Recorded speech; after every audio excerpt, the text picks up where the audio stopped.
Et côté équipement, le sac à dos, enfin, pour le résumer brièvement, qu'est-ce que tu y accordes de l'importance? Tu regardes le poids, il y a des choses spécifiques que tu mets dedans? Alors sac à dos, oui, c'est important. Moi je prends un camelback, mais je cours pas avec la poche à eau, je mets 2 bidons.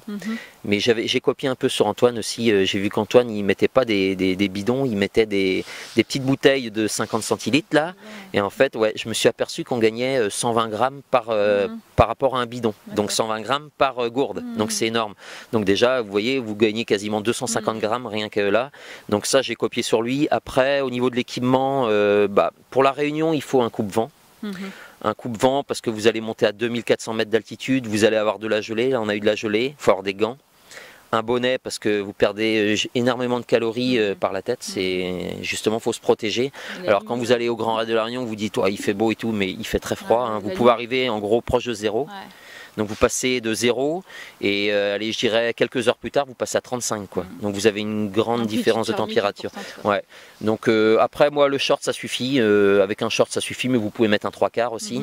Mais le short, moi qui suis très frileux, ça passe bien. Mais par contre les gants très importants avec le bonnet et je dirais un coupe-vent style Gore-Tex pour vous protéger. Et après ça le fait quoi. Après une fois que vous avez passé Sillaos, c'est parti là, vous passez sur 30-35 degrés. Et après sur d'autres ultras comme l'UTMB là c'est différent, là il faut vraiment du gros matos. Hein.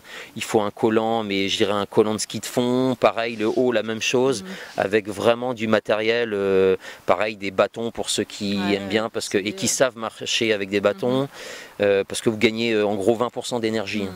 Donc c'est énorme.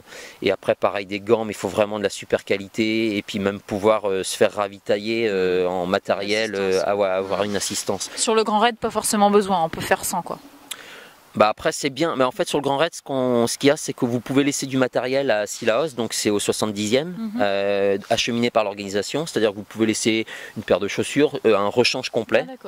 Et après en gros au 110e pareil, vous avez un autre ravito où vous pouvez encore laisser du matériel. Donc moi c'est ce que j'ai fait, hein. J'ai changé 3 fois deux paires de chaussures à Sillaos, je me suis permis de changer des chaussures avec shorts, je me suis tout changé et j'ai fait la même chose en gros après le Maïdo quoi, c'est où on a 1500 mètres de dénivelé à passer d'un coup et là je me suis changé une deuxième fois pour être sec et puis pour être bien quoi. Mais c'est super important parce que quand vous êtes humide et que vous n'avez pas de rechange, là par contre vous pouvez vous pouvez abandonner.